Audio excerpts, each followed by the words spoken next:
kita untuk berdoa, seraya mempersiapkan hati kita untuk menyambut firman-Nya.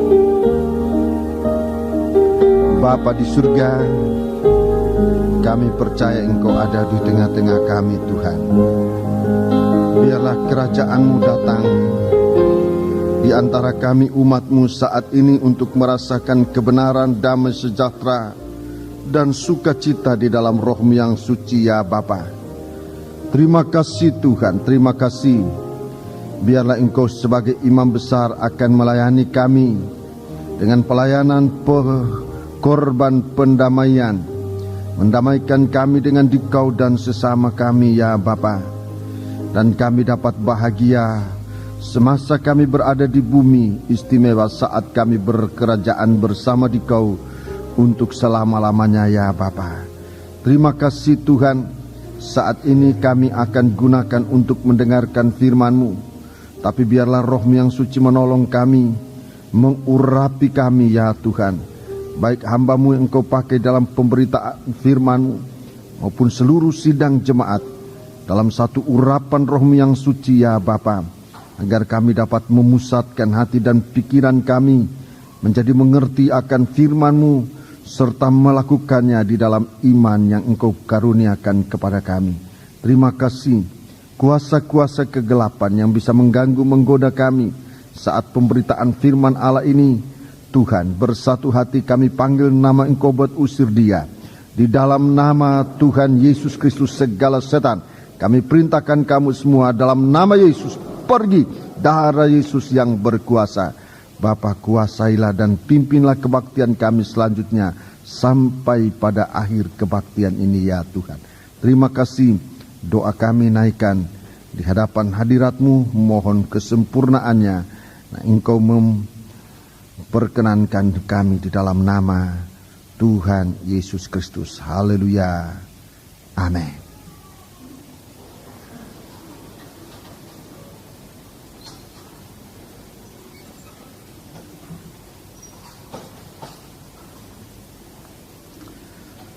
Sidang jemaat yang dikasihi Tuhan, saya menyampaikan salam sejahtera dan selamat bahagia dalam menerima sabda Tuhan dalam nama Tuhan Yesus Kristus. Duduklah dengan tenang. Untuk saat ini kita akan mengikuti pemberitaan firman Tuhan. Kita masih berada dalam kitab Wahyu Fatsal yang ke-12. Kitab Wahyu Fatsal yang ke-12 berada dalam tanda sinar kemuliaan Tuhan, yang disinarkan untuk sidang jemaat, agar sidang jemaat berada dalam kemenangan, yang berarti tidak dapat dikalahkan oleh apapun juga, termasuk setan yang selalu mau mengganggu, menggoda kehidupan kita sebagai anak-anak ketebusan Tuhan. Kita akan memeriksa, saudara-saudaraku, dalam kesempatan ini ayat yang ketiga dan beberapa ayat yang selanjutnya. Tolong kita memperhatikan dengan baik-baik. Fatsal yang ke-12 ayat yang ketiga. Di samping seorang perempuan yang berselubungkan matahari dengan bulan di bawah kakinya dan sebuah mahkota dari 12 bintang di atas kepalanya ditampilkan di langit, maka suatu tanda yang lain juga ditampilkan, yaitu dalam ayat 3, seekor naga merah padam besar. Mari kita akan ikuti membaca dengan baik-baik. Ayat yang ketiga lebih dahulu. Maka tampaklah suatu tanda yang lain di langit, dan lihatlah seekor naga merah padam yang besar, berkepala 7 dan bertanduk 10, dan di atas kepalanya ada 7 mahkota. Ya, terima kasih. Ini penampilan setan secara lengkap. Kepalanya, tanduknya, mahkotanya. Dan yang tidak kurang penting adalah ayat yang keempat, juga diikut sertakan. Dan ekornya menyeret sepertiga dari bintang-bintang di langit, dan melemparkannya ke atas bumi. Ya, melemparkan ke atas bumi. Sampai di situ lebih dahulu. Jadi inilah penampilan setan dalam keadaan yang sangat jelas, tidak ada satupun yang tersembunyi. mulai dari kepala sampai pada ekornya, dari awal sampai akhir. Segala apa yang menjadi kegiatan setan dinyatakan dalam sebuah ayat ini, mulai dari awal, mulai dari permulaan, dari kepalanya sampai pada ekornya. Itu nanti adalah merupakan kegiatan-kegiatan terakhir dari setan di dalam dunia ini. Untuk sesudah itu setan itu akan dibuang dan akan dilemparkan ke dalam penghukuman yang kekal dalam api neraka. Sebelumnya ia masih sempat ditahan, dipenjarakan 1000 tahun lamanya. Saudara-saudara, dalam Wahyu pasal yang ke-20 disebutkan setan itu masih sempat dipenjarakan selama 1000 tahun di saat gereja Tuhan berkerajaan bersama Yesus di bumi ini juga selama 1000 tahun.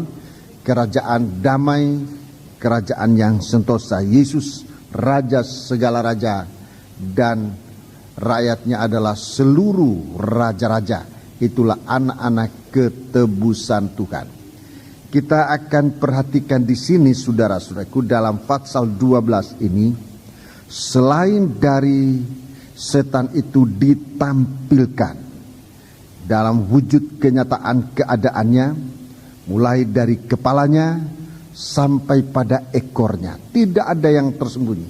Dan hari-hari ini Tuhan akan menyatakan untuk kita, bukan harusnya takut, tapi takut untuk mengambil sikap berjaga, dan jangan sampai kuasa kegelapan sempat mengganggu dan mengalahkan kita.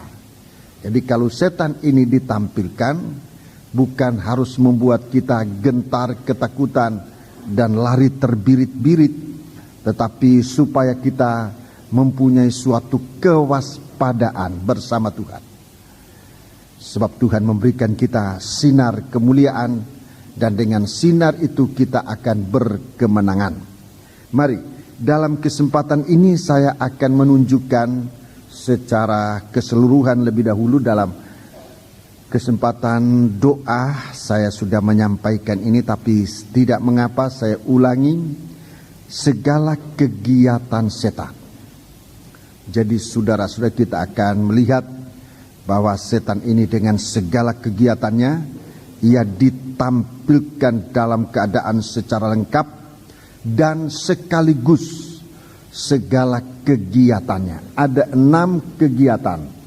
Ada 6 kegiatan setan yang akan dia tampilkan, dia akan laksanakan dalam waktu yang singkat.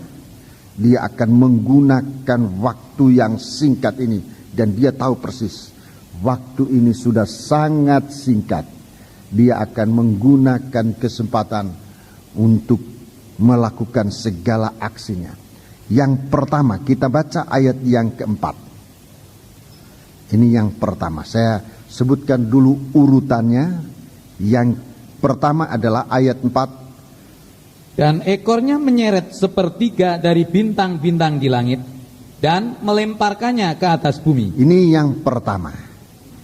Ini kegiatan yang pertama. Ekornya menyeret sepertiga bintang di langit dan melemparkannya ke atas bumi. Ini yang pertama. Yang kedua saya akan tunjukkan perlahan-lahan supaya kita bisa mengikuti. Jadi yang pertama ini ekornya, kegiatan yang ada pada ekor, menyeret sepertiga bintang dan dicampakkan ke bumi. Dan perkataan dicampakkan atau dilemparkan ke bumi mengandung suatu arti sulit untuk bangkit lagi. Sulit kalau satu kehidupan itu sudah sempat dicampakkan atau dilemparkan ke bumi. Saudara-saudaraku, dalam pengaruh dunia, anak Tuhan itu tidak berdaya untuk bangkit kembali kecuali oleh kemurahan Tuhan. Bangsa Israel sebagian sudah dicampakkan Dan lagi nanti gereja Tuhan akan mengalami pengalaman yang sama. Sebab itu biar kita mau berjaga. Yang kedua, lanjut pasal ayat 4. Dan naga itu berdiri di hadapan perempuan yang hendak melahirkan itu untuk menelan anaknya, segera sesudah perempuan itu melahirkannya. Iya, menelan, akan menelan. Kalau perkataan akan menelan ini menunjukkan kepada suatu dendam yang luar biasa, sakit hati, dendam yang luar biasa. Kalau seorang marah kepada seorang yang lain, saat amarahnya begitu meningkat, dia rasanya mau menelan orang itu. Ini artinya suatu amarah yang sangat memuncak, menelan, membunuh, menelan. Jadi perkataan menelan ini mempunyai arti dalam keadaan marah yang puncak sekali, dalam keadaan balas dendam. Jadi kalau seorang marah kepada yang lain, kalau marahnya itu biasa, dia mungkin hanya mengumpat, mungkin hanya memaki-maki. Kalau tambah marah lagi mungkin dia pukul, lebih marah lagi mungkin dia bunuh. Tapi puncaknya adalah sampai rasanya ia mau menelan musuhnya itu. Ini perkataan menelan. Jadi akan menunjukkan, akan mempraktikkan amarah, dendam, sakit hati dari setan. Ini perkataan menelan. Ini yang kedua. Ini yang kedua. Sekarang yang ketiga. Yang ketiga ayat yang ketujuh. Ayat yang ketujuh. Maka timbullah peperangan di surga. Mikael dan malaikat-malaikatnya berperang melawan naga itu, dan naga itu dibantu oleh malaikat-malaikatnya. Ya, sampai di situ. Nanti akan kita baca secara lengkap bagian ini, tapi saya tunjukkan poinnya saja. Di sini dikatakan naga itu berperang di surga. Naga itu berperang di surga. Ini suatu pemberontakan dan kebrutalan. Suatu pemberontakan dan kebrutalan terhadap Tuhan. Berperang di surga. Malaikat-malaikatnya berperang melawan naga itu. Naga ini bicara dari setan, yang sampai saat ini dia masih masuk ke dalam kerajaan surga dengan satu tugas utama adalah untuk mendakwah, untuk menuduh anak-anak Tuhan di hadapan Tuhan siang dan malam. Jadi ini berperang. Yang keempat. Yang keempat, ayat yang ke-13. Ayat yang ke-13. Ini yang keempat. Dan ketika naga itu sadar bahwa ia telah dilemparkan di atas bumi, Ya. ia memburu perempuan yang melahirkan anak laki-laki itu. Iya, ini yang keempat. Memburu, mengejar. Memburu, mengejar. Jadi saudara-saudaraku, ini benar-benar keadaan tidak puas dari setan. Dia kalah, tapi tidak pernah mau mengaku kalah. Dengan perkataan memburu, ini menunjukkan bagaimana setan ini tidak pernah mau kalah, mau mengaku kalah.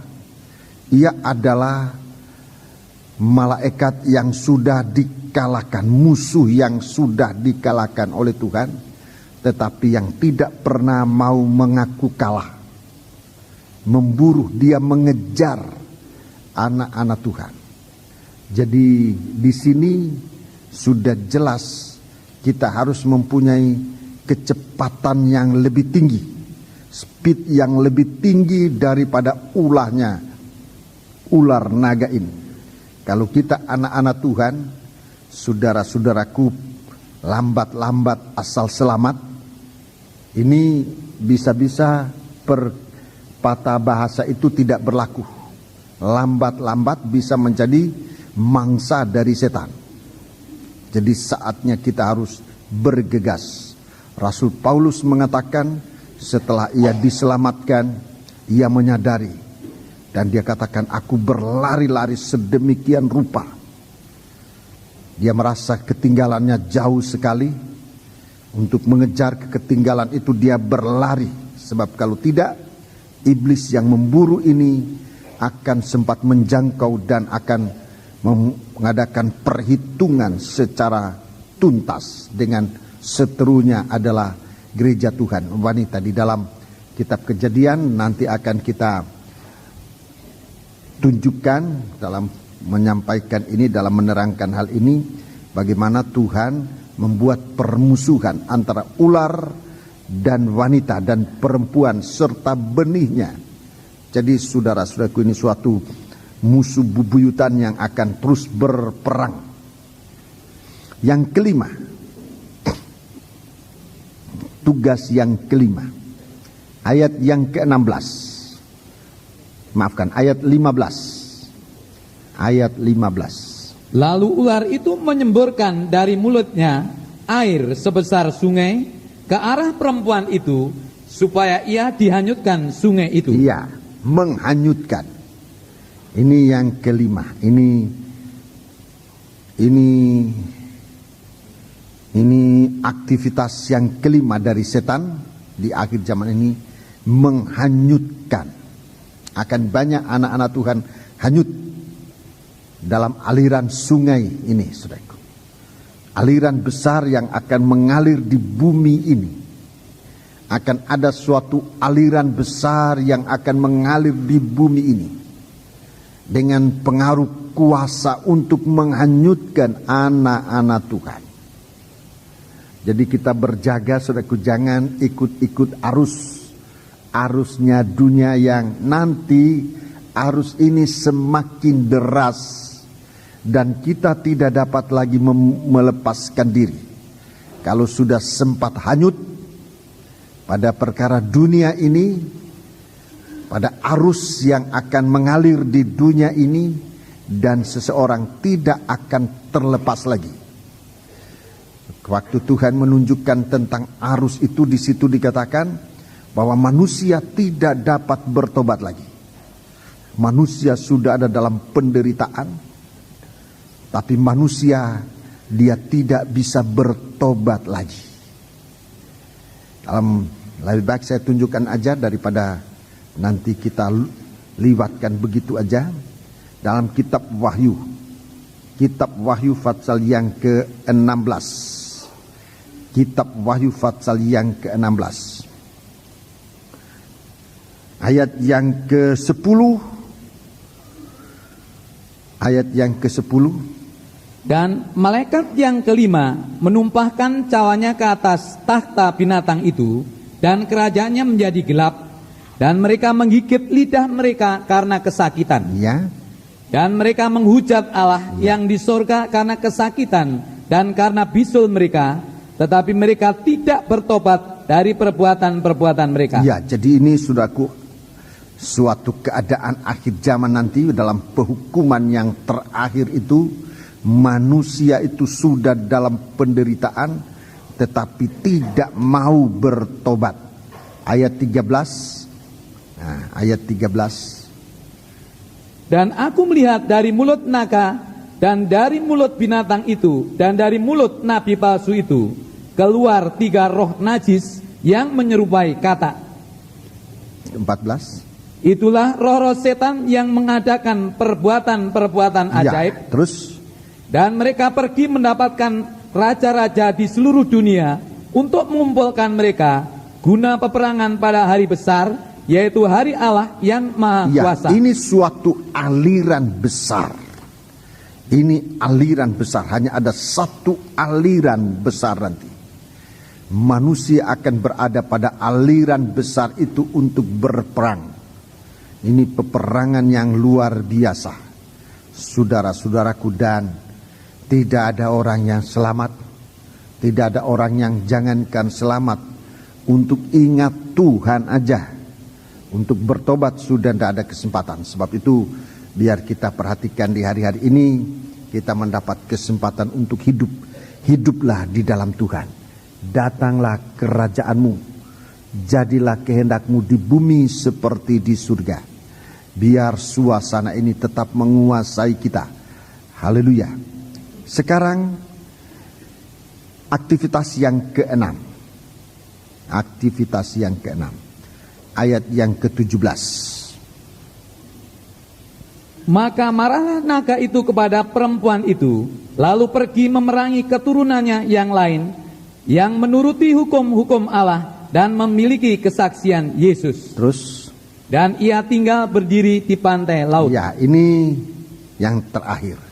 Dia akan menginjak-injak anak-anak Tuhan yang ketinggalan. Benih perempuan yang ketinggalan akan mengalami dikuasai, diinjak-injak. Sebab itu, saudara-saudaraku, mari kita mau siapkan diri kita untuk masuk dalam kelompok. Ayat 1 dan ayat yang kedua itulah kelompok gereja Tuhan di akhir zaman ini yang sempat ditampilkan oleh Tuhan dalam sinar kemuliaan Tuhan. Jalannya adalah pengalaman mati atau kematian dan kebangkitan. Ini satu-satunya jalan di dalam Yesus. Mati bersama Yesus, namanya pengalaman kematian. Itu artinya berhenti berbuat dosa, kembali kepada Tuhan. Itu pengalaman kematian, mati bersama Yesus. Pengalaman kematian itu disebut juga kasih mula-mula. Itu juga artinya kasih yang mula-mula. Rela mati bersama Yesus. Itu kasih mula-mula. Berhenti berbuat dosa, kembali kepada Tuhan. Istilah lain namanya bertobat. Ini namanya bertobat. Pengertian yang lebih dalam ini adalah kasih mula-mula. Saya kira saudara pada mengalami itu saat saudara kenal Tuhan, mulai mengikut Tuhan, kasih mula-mula itu. Tidak ada hal yang bisa memisahkan kita sampai dengan kesukaran apapun juga. Rasul Petrus dalam suasana kasih ini, di mana Tuhan menunjukkan tentang jalan yang harus dia tempuh, dia katakan, aku rela menyerahkan nyawaku sekalipun kepadamu. Sekalipun dia berada dalam tanda kelemahan, tapi Tuhan memberikan dia kemenangan oleh karena dia rela mati bersama Tuhan. Tuhan senantiasa memberikan pertolongan. Ini kasih mula-mula. Ini jalan kepada masuk menerima sinar kemuliaan. Ini langkah pertama. Berhenti berbuat dosa, kembali kepada Tuhan. Namanya kasih mula-mula. Istilah yang sederhana itu bertobat. Itu sama artinya. Itu sama artinya. Kemudian langkah yang kedua adalah bangkit bersama Yesus atau pengalaman kebangkitan. Pengalaman kebangkitan itu artinya hidup dalam kebenaran. Di dalam langkah yang kedua ini akan banyak godaan. Akan banyak godaan. Akan banyak tantangan. Setelah kita masuk dalam langkah yang kedua. Dan kalau kita mengalami ini, kita mengikut Tuhan, kok lebih jauh kita merasa ada tantangan, ada cobaan. Itu bukan berarti kita sudah kalah, tidak. Justru itu menunjukkan bagaimana di dalam menghadapi godaan, dalam menghadapi tantangan, kita hidup benar dalam berkata-kata, dalam bertindak, dan dalam segala sesuatu kehidupan kita selalu di dalam kebenaran. Tantangan itu kalah, percobaan itu selesai. Saya banyak merenungkan hal ini dan melihat, terutama dalam kehidupanku, di saat masuk dalam percobaan dan mulai ambil jalan sikap yang tidak benar, pasti percobaan tidak selesai, tidak akan selesai. Di saat itu banyak muncul pikiran, oh kita selesaikan dengan cara ini, cara pikiran kita, dengan cara perasaan kita, dengan cara bagaimana dari dunia ini, saran-saran, dan banyak kali itu justru sarannya dunia ini masuk akal, lalu kita lakukan, tetapi tidak mampu untuk menyelesaikan percobaan. Sebab yang dapat menyelesaikan percobaan bukan itu. Yang dapat menyelesaikan percobaan adalah kebenaran. Itu yang dapat menolong kita. Dan kalau langkah kita, jalan kita bersama Tuhan, dalam pengalaman mati bersama Dia, dalam jalan kebenaran bersama, kebangkitan bersama Dia, kita akan menemukan kebenaran ini. Dan kebenaran itulah yang akan menolong kita. Hakim tinggi yang namanya Pilatus tidak tahu jalan ini. Yesus dalam pengalaman dia diadili secara tidak adil, dia tampil dalam kebenaran. Dan kebenaran ini, saudara-saudaraku, roh kebenaran ini yang nanti akan membangkitkan dia dari antara orang mati, untuk hidup kekal, untuk hidup selamanya, yang tidak lagi dapat dikalahkan. Rasul Paulus dapat melihat ini, dan waktu dia melihat itu dia katakan, "Hei maut," itu tantangan, musuh terakhir, "di manakah sengatmu?" Dia menantang itu dengan kuasa kebangkitan, hidup dalam kebenaran. Saudara catat dalam 1 Korintus pasal 15 ayatnya, saya tidak ingat tepatnya, 1 Korintus pasal 15 ayat 50-an ke atas. Mungkin sudah 60 ya. Tolong baca. Tolong baca, sebutkan ayatnya. 1 Korintus 15. Di atas 50-an. Hampir akhir. Hampir akhir. 1 Korintus 15 ayatnya di hampir 55. Iya. Ayat 55. Hai maut, di manakah kemenanganmu? Di manakah kemenanganmu? Hai maut, di manakah sengatmu? Di manakah sengatmu? Terima kasih. Ini perkataan Rasul Paulus dalam suasana kebangkitan. Dia katakan yang mati itu sudah ditelan oleh kehidupan, oleh segala sesuatu yang tidak akan mati lagi. Nah, ini kebenaran. Tuhan Yesus dalam Injil Yohanes pasal 8, Injil Yohanes pasal yang ke-8, dia katakan itulah yang akan memberikan kita kemenangan atas segala percobaan. Coba kita baca.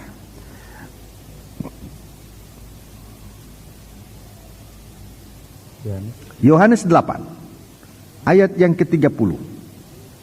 Setelah Yesus mengatakan semuanya itu, banyak orang percaya kepadanya. Maka katanya kepada orang-orang Yahudi yang percaya kepadanya, "Jikalau kamu tetap dalam firman-Ku, kamu benar-benar adalah murid-Ku." Ya, tetap dalam firman-Ku. Ini dalam kebenaran. Kamu adalah murid-Ku bersama Aku. Terus, dan kamu akan mengetahui kebenaran, dan kebenaran itu akan memerdekakan kamu. Kebenaran itulah yang akan melepaskan kamu dari godaan, dari percobaan, dari apapun juga. Tetap dalam kebenaran firman. Tetap dalam kebenaran firman. Jangan ragu terhadap kebenaran firman. Ini kuasa, namanya kuasa kebangkitan. Itulah jalan untuk sampai kepada kemuliaan. Sinar kemuliaan untuk ditampilkan bagaikan seorang perempuan yang bersalut dengan matahari, bermahkota 12 bintang, dan di bawah kakinya ada bulan. Itu jalan kepada hidup yang berkemenangan. Jadi saudara-saudaraku, menghadapi setan yang akan ekornya ular ini. Di sini tidak disebutkan segala sesuatu peran dari ekor ini untuk seekor ular, tetapi dalam kejadian, dalam pengalaman saudara-saudaraku, bisa kita ketahui bagaimana perannya seekor ular itu. Memang manusia menakuti tampil mulutnya. Kalau saudara bertemu dengan ular, banyak kali dia akan menunjukkan mulutnya, lidahnya, dan itu memang mengerikan. Tapi dalam menangkap mangsa, pengaruh ekor dari ular ini sangat penting. Sebab yang mematikan musuhnya atau mangsanya bukan terletak hanya pada mulutnya. Itu sebahagian saja, sebab hanya beberapa ular yang begitu, yaitu liwat mulut ini ada bisa, itu juga mematikan.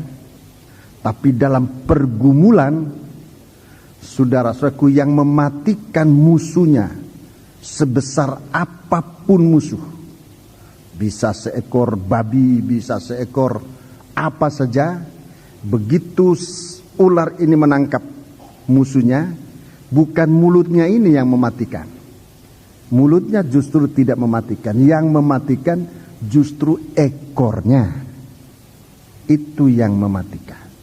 Salah satu senjata yang mematikan yang ada pada ular adalah ekornya yang kuat dan tajam.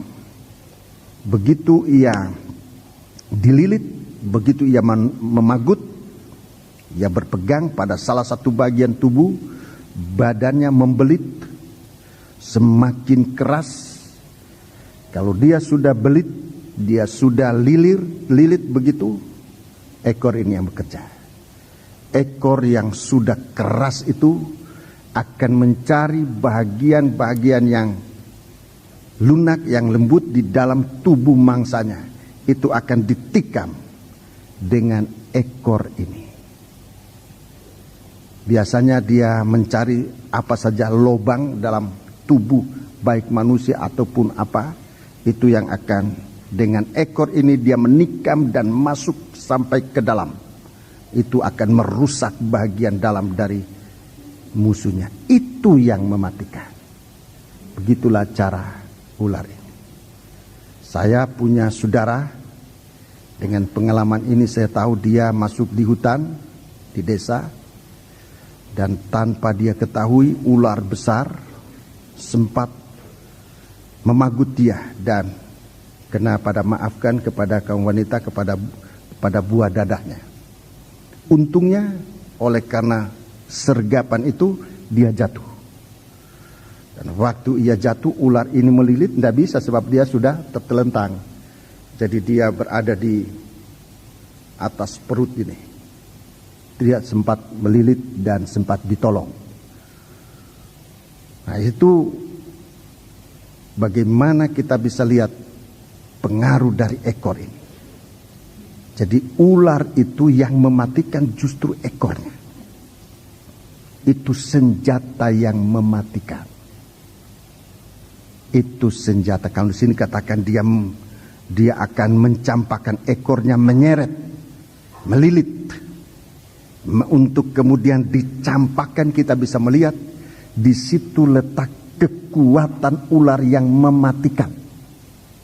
Bukan kepalanya yang melemparkan, ekornya. Begitu kuat dalam pergumulan ini ekor ini. Dan tidak pernah mau mundur, itulah ekor. Sebab itu kita jaga. Buaya juga begitu. Buaya juga begitu. Tidak melilit, tapi ekor ini memukul. Ekor dari buaya itu dia akan memukul seterunya. kapal, perahu itu hancur kalau dipukul oleh ekor buaya. Jadi reptil ini, saudara-saudaraku, kekuatannya ada pada ekornya. Salah satu kekuatan untuk mematikan. Ini yang ditunjukkan di sini. Ekornya menyeret sepertiga dari bintang-bintang di langit. Injil Matius pasal 24. Injil Matius pasal 24. Kita melihat di sana peringatan Tuhan untuk kita umat atau muridnya yang mengikut dia. Injil Matius pasal yang ke-24.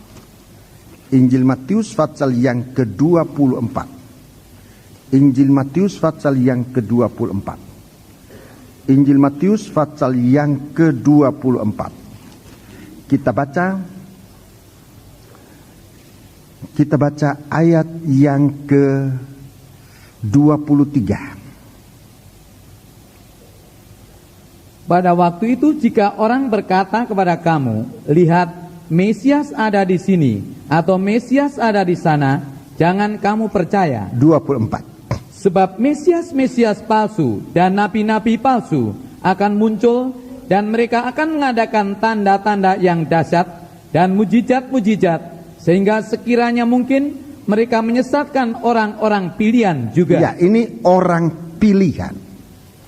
Orang pilihan. Orang pilihan di sini, orang pilihan di atas orang-orang pilihan.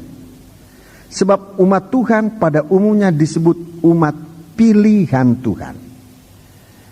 Orang pilihan ini adalah orang atau umat Tuhan. Di dalam 1 Petrus pasal 2 mensetir dari beberapa ayat-ayat sebelumnya, Rasul Petrus 1 Petrus 2 ayat 9. Tetapi kamulah bangsa yang terpilih. Iya, kamu bangsa yang terpilih. Jadi umat Tuhan ini pada umumnya disebut bangsa yang terpilih. Umat Tuhan ini disebut bangsa yang terpilih. Disebut bangsa yang terpilih. Dalam Filipi pasal yang kedua, bangsa yang terpilih ini juga disebut bintang-bintang. Bangsa yang terpilih ini juga disebut bintang-bintang. Baca, saya lebih baik tunjukkan ayat-ayatnya. Bangsa yang terpilih ini disebut juga bintang-bintang. Filipi pasal 2. Filipi pasal 2. Kita baca ayat yang ke-14-15. Lakukanlah segala sesuatu dengan tidak bersungut-sungut dan berbantah-bantahan, supaya kamu tiada beraib dan tiada bernoda, sebagai anak-anak Allah yang tidak bercela di tengah-tengah angkatan yang bengkok hatinya dan yang sesat ini, sehingga kamu percaya di antara mereka seperti bintang-bintang di dunia. Ya, seperti bintang-bintang di dunia. Ini anak-anak Tuhan. Jadi umat pilihan ini disebut bintang-bintang. Dari umat pilihan ini masih ada disebut orang yang terpilih. Itu hebat. Orang terpilih dari umat pilihan. Orang terpilih dari umat pilihan. Ini yang akan menjadi incaran dari setan untuk dicampakkan. Bukan berarti umat yang lain tidak diincar, semua kita ini diincar. Tapi dia akan sangat merasa menang jika dapat menyeret orang yang terpilih dari antara orang pilihan. Siapa orang yang terpilih dari antara umat pilihan ini? Dalam kitab Daniel, di sana disebutkan ini orang yang terpilih dari umat pilihan.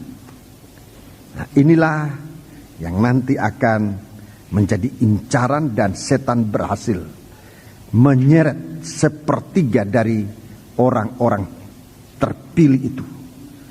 Daniel pasal 12. ayat 3.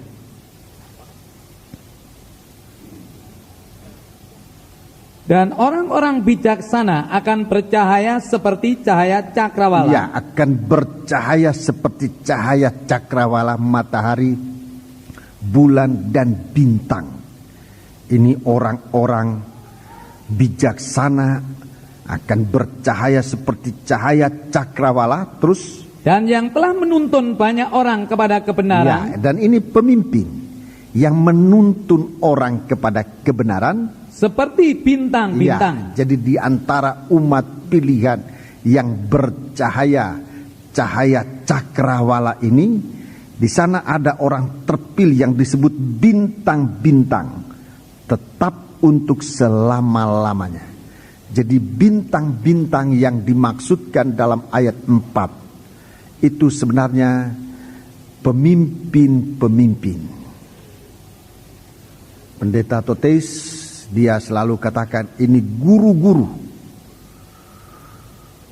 pemimpin-pemimpin di dalam jemaat, pemimpin-pemimpin dari umat pilihan Allah. Dan kita harus saling mendoakan dalam hal ini, rekan-rekan hamba Tuhan, bagaimanapun saudara ditetapkan sebagai pemimpin dalam sidang jemaat, para imam-imam, para tua-tua, saudara berada di barisan depan sebagai orang yang menuntun banyak orang kepada kebenaran. Penuntun, pemimpin. Ini yang akan diincar oleh setan dan menggunakan ekornya untuk dicampakkan. Dalam kitab Nabi Yesaya, kitab Nabi Yesaya, kitab Nabi Yesaya, pasal yang ke-9. Dalam studi ini saya akan bicara perlahan-lahan supaya saudara bisa mengikuti sebisa-bisa mungkin. Yesaya 9. Yesaya 9. Kita baca ayat yang ke-12, 13 dan selanjutnya. Tetapi bangsa itu tidak kembali kepada dia yang menghajarnya. Ya, dia ini bangsa ini Tuhan tegur kepada umat, kepada bangsa suku Efraim, tidak kembali kepada dia yang menghajarnya. Dan mereka tidak mencari Tuhan semesta alam. Ya, tidak mencari Tuhan semesta alam. Maka Tuhan mengerat dari Israel kepala dan ekor. Mengerat dari Israel kepala dan ekor. Batang dan ranting. Ya. Pada satu hari juga. Ya, jadi nanti orang yang tidak mau dihajar, tidak mau ditegur, itu bagaikan pokok tanpa carang, bagaikan carang tanpa pokok. Jadi tidak ada persekutuannya lagi, tidak bisa nyatu. Bagaikan kepala tanpa tubuh, bagaikan tubuh tanpa ekor lagi, atau tubuh tanpa kepala. Baca ayat 14 sekarang. Tua-tua dan orang yang terpandang itulah kepala. Iya. Dan nabi yang mengajarkan dusta itulah ekor. Ya, nabi yang mengajarkan dusta itulah ekor.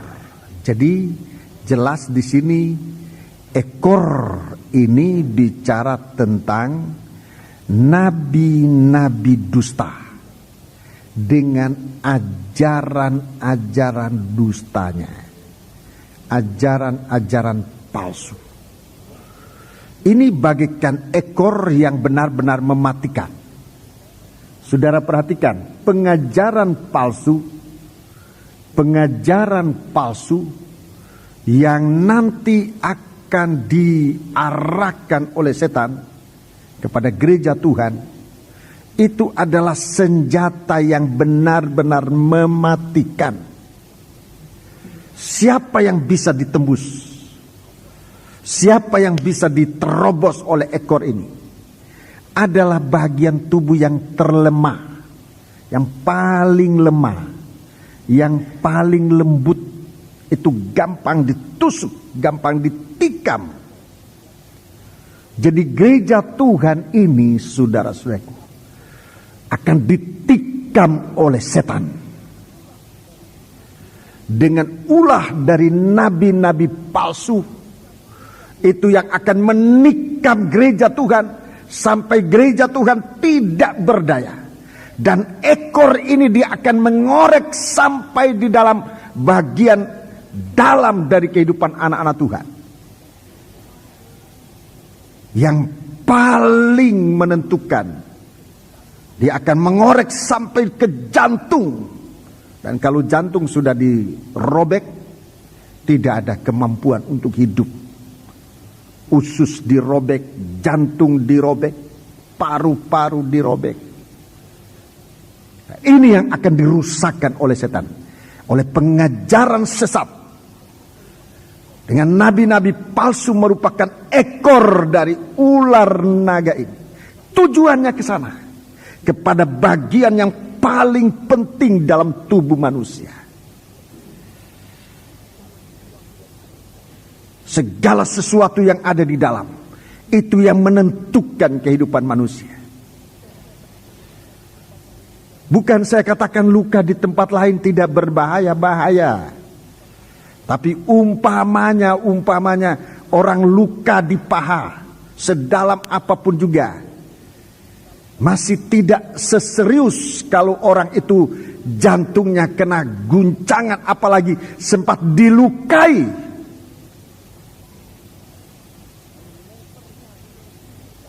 Kalau levernya kena dilukai, kalau ginjalnya kena dihancurkan, kalau ususnya dihancurkan, itu benar-benar fatal. Dan ini yang dicari oleh ekor ini. Jadi kalau saya melihat ulah gerak daripada ular secara alami, itu benar-benar merupakan gambaran perwujudan dari ulahnya setan terhadap sidang jemaat. Benih dari perempuan, itulah anak-anak Tuhan. Apa yang akan dihancurkan oleh setan? Bagian dalam dari kita. Pengertian kita akan firman akan dihancurkan oleh setan. Dengan pengajaran sesat, saudara-saudaraku, pengertian kita akan firman akan dihancurkan oleh setan. Sehingga kita nanti akan mempunyai suatu pandangan dan pengertian yang salah tentang firman. Dan itu anak Tuhan mati, rohaninya akan mati. Rohani anak Tuhan akan mati kalau pengertiannya tentang firman dikacaukan oleh pengajaran yang sesat. Siapa ini? Nabi-nabi palsu. Saudara-saudaraku, jangan main-main. Dulu pernah seorang pengerja saya, dia tunjukkan, ini om, tolong baca ini, apa ini? Ini ada selebaran. Kenapa kamu baca itu? Untuk membanding-bandingkan. Saya memang marah kepada pengerja itu. Untungnya dia dengar, sekarang dia jadi gembala. Saya marah sama. Kenapa kamu mesti banding-bandingkan? Alkitab ini adalah kebenaran. Kenapa mesti dibanding-bandingkan sana sini sehingga kamu bisa rusak? Pengertianmu akan firman bisa rusak. Itu yang mematikan rohani anak-anak Tuhan. Kalau anak Tuhan rohaninya sudah sempat dirusakkan oleh pengajaran yang sesat, dia tidak mungkin hidup sehat dalam kerohaniannya. Tidak mungkin. Sebab pengertiannya sempat dirusakkan oleh. Apalagi kalau imannya sempat dihancurkan. Kalau pengertian sudah rusak, iman akan menjadi rusak. Dan ulah dari anak-anak Tuhan ini, rohaninya benar-benar mati. Jadi jangan main-main, saudaraku, dengan ekor ular ini. Yang dia mencari, siapa yang dicari? Bahagian tubuh yang lemah. Anak-anak Tuhan yang tidak kokoh pendiriannya pada pengajaran itu yang akan kena dengan pengajaran yang sesat ini. Dia adalah ekor ular yang akan ditikamkan. Ini yang mematikan. Kalau kepalanya sudah diremukkan oleh Tuhan. Kita lihat dalam penampilan, sudah 7 bagian kepala. Tidak satu lagi. Kepala dari ular itu sudah 7, tidak satu lagi. Itu artinya kepala itu sudah remuk. Diremukkan oleh Tuhan di atas gunung Golgota, di atas kayu salib. Tapi ekornya ini yang yang mematikan. Ini yang akan mencampakkan anak-anak Tuhan kemana? Ke bumi. Bumi itu bicara kehidupan duniawi ini. Kalau anak-anak Tuhan sudah gugur dari iman, Rasul Paulus dia katakan di akhir zaman akan banyak orang gugur dari iman. Tinggalkan pengajaran yang benar. Dalam 1 Petrus pasal yang keempat lebih dahulu. 1 Petrus pasal yang keempat. 1 Timotius pasal yang keempat. 1 Timotius pasal yang keempat. Itu lebih dahulu. Ayat yang pertama. Perhatikan ayat yang pertama. Tetapi roh dengan tegas mengatakan. Roh dengan tegas. Roh Allah yang bicara. Roh Allah berkata dengan tegas. Bahwa di waktu-waktu kemudian. Di waktu akhir zaman, di waktu kemudian. Ada orang yang akan murtad. Meninggalkan pengajaran, murtad. Jatuh dari iman. Lalu mengikuti roh-roh penyesat dan ajaran setan-setan. Ini, terima kasih. Ini yang berbahaya. Di akhir zaman ini adalah zaman di mana ekor ular naga ini akan giat, dan itu kegiatan pertama. Pendeta Totei selalu dia katakan dalam kitab atau Injil Matius pasal 24, tanda pertama dari akhir zaman adalah tanda pertama dari akhir zaman, dari kedatangan Yesus adalah datangnya ajaran-ajaran sesat. Itu tanda pertama dalam Injil Matius 24. Saudara baca di situ disebutkan penyesat-penyesat. Kita tidak periksa itu lagi sekarang. Saya kasih tahu aja ayatnya. Injil Matius 24 mulai ayat pertama saudara baca, itu permulaan. Itu akan muncul pertama. Ekor dari ular naga. Itu yang akan mencampakkan anak-anak Tuhan. Itu yang akan merusak pengertian kita akan firman. Itu yang akan merusak iman kita. Sehingga anak Tuhan gugur dari iman. Tidak mau ditegur, tidak mau dinasihati. Itu orang kalau sudah kena ajaran sesat. Saudara-saudaraku, satu ciri yang sangat disesalkan adalah orang ini tidak mau lagi mendengar yang benar. Orang ini tidak mau lagi ditegur. Orang ini tidak mau lagi dinasihati. Hancur segala bagian dalam ini. Segala sesuatu keyakinan itu sudah rusak sama sekali. Dan kehidupan rohaninya mati. 2 Timotius 4. 2 Timotius pasal 1 tadi 1 Timotius pasal 4, sekarang 2 Timotius pasal yang keempat ayat 3. Ayat yang ketiga. Karena akan datang waktunya, orang tidak lagi menerima ajaran sehat. Tidak mau lagi ajaran sehat. Tetapi mereka akan mengumpulkan guru-guru menurut kehendaknya untuk memuaskan keinginan telinganya. Iya. Jadi nanti saudara-saudaraku akan terjadi ini.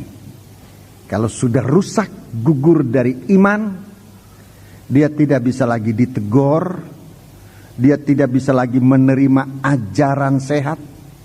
Dia akan mengumpulkan guru-guru bagi dirinya sendiri. Siapa yang sesuai dengan selera, yang cocok untuk menyenangkan telinga ini. Nah itu, kalau teguran tidak menyenangkan telinga. Nasihat juga banyak kali tidak menyenangkan. Dan saatnya nanti akan tiba ini, di mana orang-orang yang sempat rusak imannya, gugur imannya, itu akan terkelompok di sini. Coba baca terus. Mereka akan memalingkan telinganya dari kebenaran dan membukanya bagi dongeng. Jadi sudah perhatikan, dongeng ini cerita yang nggak benar, cerita yang tidak benar. Jadi kita hati-hati saudara-saudaraku supaya di dalam kita beribadah, biar firman itu ditegakkan, menjadi tonggak kebenaran yang dapat menyelamatkan kita. Dengarkan baik-baik. Sebab ekor dari ular naga ini itu hebat sekali. Itu yang akan beraksi pertama. Itu aksi berat pertama dari setan untuk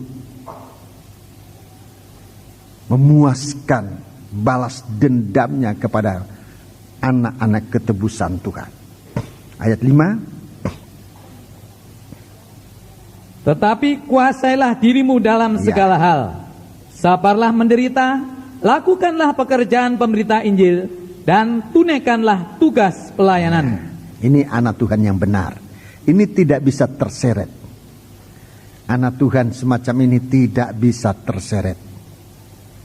Tidak bisa terseret, mulai dari pemberita, kemudian semua bagian-bagian dalam pelayanan, semua dalam suatu tugas, menunaikan tugas pelayanan.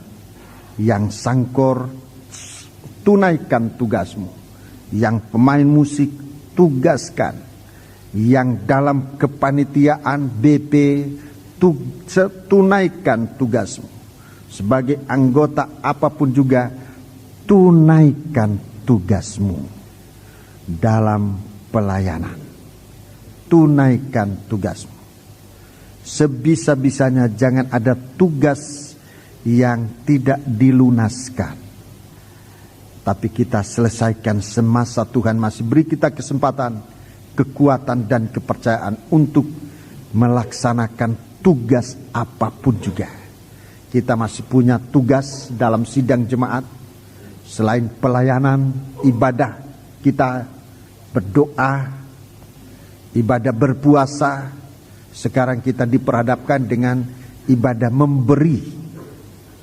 Ini ibadah. Pemerintah menganjurkan rakyat berteriak-teriak sekarang ini karena sembako dan sebagainya. Kita diperhadapkan dengan hal semacam itu. Kalau dipikir-pikir memang, wah, gereja suruh kasih sembako, dari mana dapat sembako?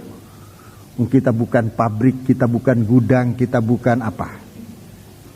Tapi kok rakyat memandang saudara? Rakyat kok melihat saudara? Kok gereja diam-diam?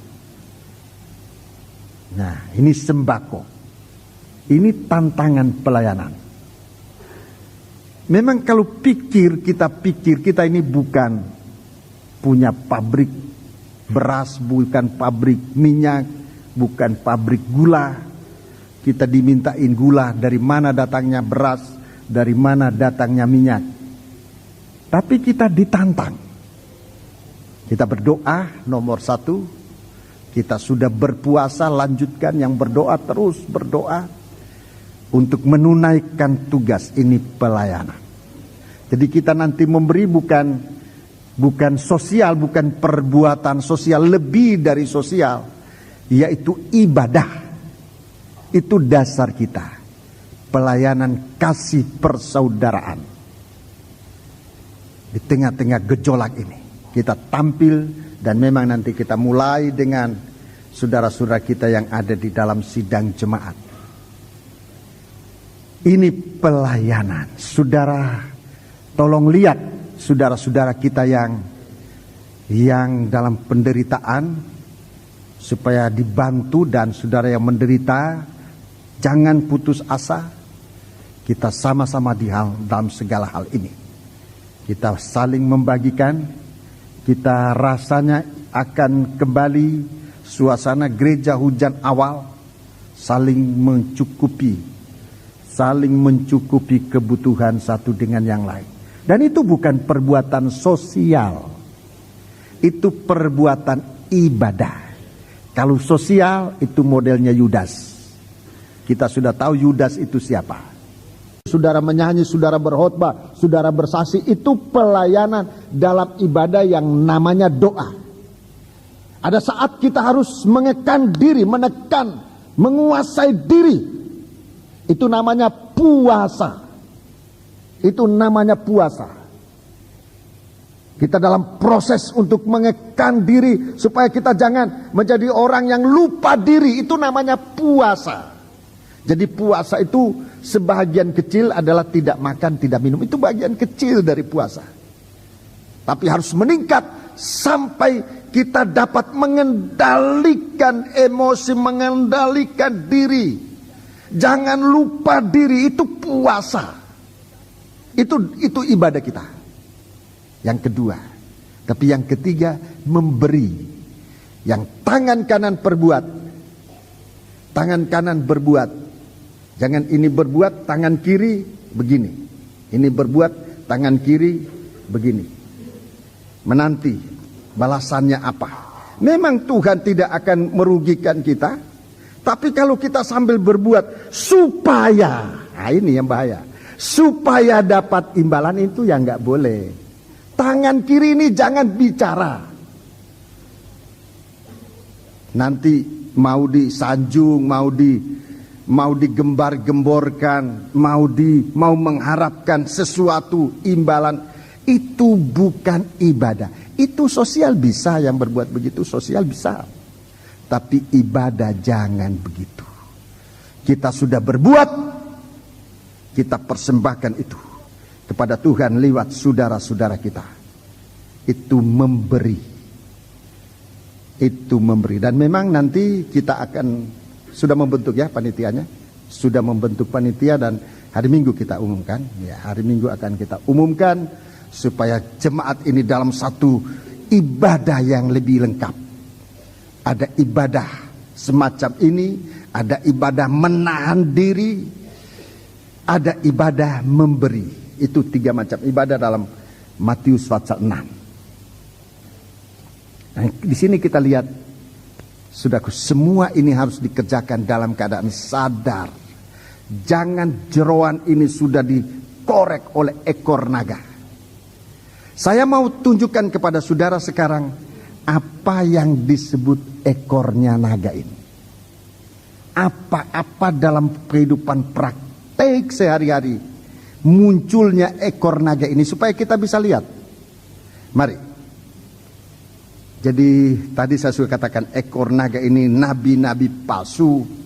Tetapi mari dalam perwujudan, dalam penampilan, dalam praktek hidup sehari-hari, ini ekor ini datang, kita tidak tahu. Oh, cuma pendeta bilang nabi palsu.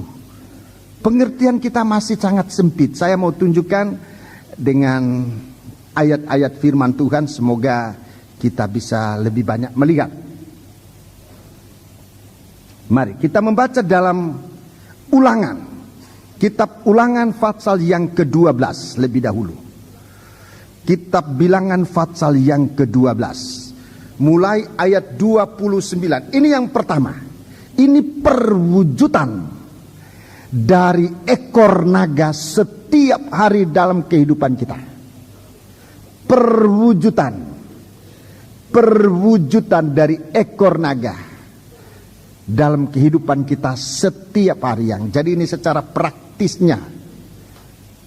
Mari ayat 29. Ulangan 12 ayat 29. Apabila Tuhan Allahmu telah melenyapkan dari hadapanmu bangsa-bangsa yang daerahnya kau masuki untuk mendudukinya, ya. Dan apabila engkau sudah menduduki daerahnya dan diam di negerinya. Perhatikan ayat 30. Maka hati-hatilah. Supaya jangan engkau kena jerat. Dan mengikuti mereka. Terus setelah mereka dipunahkan dari hadapanmu. Dan supaya jangan engkau menanya-nanya tentang Allah mereka, ya, dengan berkata, jangan nanya-nanya tentang Allah mereka, tentang ibadah mereka, dengan berkata, Bagaimana bangsa-bangsa ini beribadah Ya, kepada Allah mau mereka? cari tahu orang punya ibadah. Bagaimana bangsa ini beribadah kepada Allah mereka? Aku pun mau berlaku begitu. Lalu ikut niru-niru. Niru-niru. Lihat-lihat ibadah sana, ibadah sini. Lalu niru-niru. Ini ibadah bangsa kafir yang sudah diremukan oleh Tuhan. Kok nanya-nanya bagaimana ibadah mereka terus? Jangan engkau berbuat seperti itu terhadap Tuhan Allahmu. Iya. Sebab segala yang menjadi kekejian bagi Tuhan, apa yang dibencinya, itulah dilakukan mereka. Itulah yang dilakukan oleh bangsa kafir ini. Jadi jangan coba-coba banding-bandingkan dengan ibadah kafir. Coba-coba bagaimana mereka sampai dengan soal harinya, hari ini hari baik tidak mau dan sebagainya. Jangan coba-coba, sebab hal itu menjadi kekejian Tuhan terus. Bagi Allah mereka, bahkan anak-anaknya lelaki dan anak-anak perempuan dibakar mereka dengan api bagi Allah mereka. Segala yang kuperintahkan kepadamu haruslah kamu lakukan dengan setia. Janganlah engkau menambahinya ataupun menguranginya. Jadi perhatikan, saudara, kita anak-anak Tuhan ini yang merusak iman, merupakan ekor ular yang banyak kali datang dalam kehidupan kita. Ilah bangsa kafir. Ilah bangsa kafir. Saudara baca kembali di rumah ini. Ini bicara tentang ilah bangsa kafir.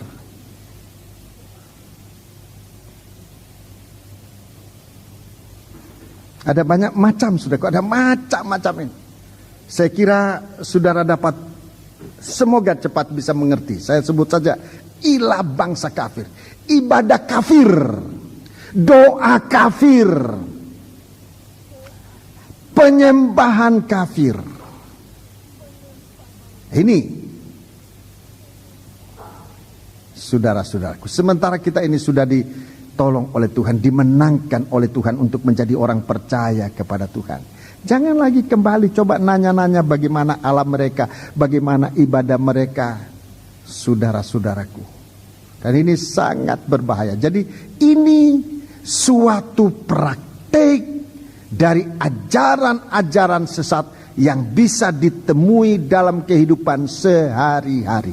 Saya singkatkan, ini adalah ilah bangsa kafir. Dari segala macam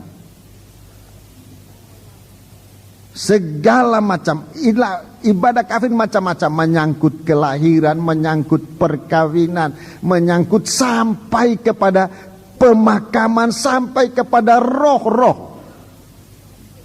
Saudara-saudaraku, dan banyak anak Tuhan tanpa sadar imannya sedang dirusakkan oleh ekor ini, sehingga ibadahnya menjadi rusak. Ini seperti ekor ular ini sudah merusak sampai dalam jantung kita. Iman tidak bisa tumbuh. Iman tidak bisa tumbuh. Sampai dengan bunyi burung, sampai dengan bunyi cicak. Cicak baik, cicak tidak baik. Cicak baik. Akhirnya cicak tidak baik. Oh, tidak baik pergi gereja. Kenapa? Cicak bilang nggak baik. Bagaimana itu, rusak itu. Jangan, kalau mau datang gereja tidak usah dengar cicak dulu bunyinya apa aja. Tituk, pergi. Tituk, jangan. Tituk, pergi. Tituk, jangan. Tunggu-tunggu. Tidak bunyi lagi. Berarti jangan pergi gereja. Rusak, saudara. Sampai dengan bunyi itu dihitung. Jangan nanya-nanya bagaimana ibadah mereka, bagaimana ilah mereka. Nanti saudara-saudaraku di sini, mereka itu membakar anaknya laki-laki, anaknya perempuan, dibakar dalam hawa nafsu. Hati-hati ya. Jadi perhatikan praktik dari pengajaran sesat ini bisa masuk ilah bangsa kafir. Dalam Injil Matius pasal yang ke-6 Tuhan ajarkan tentang, Tuhan tunjukkan, bukan ajarkan, tunjukkan tentang doa bangsa kafir dengan kekhawatiran. Dan ini banyak kali kita berdoa karena khawatir tidak dapat apa-apa. Mari, yang kedua, sekarang yang kedua. Pasal 13. Pasal 13. Ayat 1 sampai dengan ayat yang ke-5. Kita baca, kita akan gunakan kesempatan membaca. Ayat 1 sampai dengan ayat yang ke-5. Apabila di tengah-tengahmu muncul seorang nabi atau seorang pemimpi. Ya, seorang nabi, seorang pemimpi. Dan ia memberitahukan kepadamu suatu tanda atau mujizat. Ya. Dan apabila tanda atau mujizat yang dikatakannya kepadamu itu terjadi, dan ia membujuk. Ya, jadi ada tanda, ada mujizat terjadi. Kemudian ia membujuk. Mari kita mengikuti Allah lain yang tidak kau kenal, dan mari kita berbakti kepadanya. Ya, terus? Maka janganlah engkau mendengarkan perkataan nabi atau pemimpi itu, sebab Tuhan Allahmu mencoba kamu untuk mengetahui apakah kamu sungguh-sungguh mengasihi Tuhan Allahmu dengan segenap hatimu dan dengan segenap jiwamu. Tuhan Allahmu harus kamu ikuti. Kamu harus takut akan Dia. Kamu harus berpegang pada perintahnya. Suaranya harus kamu dengarkan. Kepadanya harus kamu berbakti dan berbaut. Nabi atau pemimpi itu haruslah dihukum mati, karena ia telah mengajak murtad terhadap Tuhan Allahmu yang telah membawa kamu keluar dari tanah Mesir dan yang menebus engkau dari rumah perbudakan, dengan maksud untuk menyesatkan engkau dari jalan yang diperintahkan Tuhan Allahmu kepadamu untuk dijalani. Demikianlah harus kau hapuskan yang jahat itu dari tengah-tengahmu. Ya, terima kasih. Jadi ini nabi-nabi, pemimpin-pemimpi yang mengadakan mujizat-mujizat. Dan ini banyak sekali orang banyak sekali orang yang tertipu dengan ini. Apabila seorang nabi atau pemimpin memberikan kepadamu, memberitahukan kepadamu suatu tanda atau mujizat, dan tanda atau mujizat yang dikatakan kepadamu itu terjadi dan membujuk, mari ikut kami kepada Allah yang kau tidak ketahui. Ini banyak terjadi.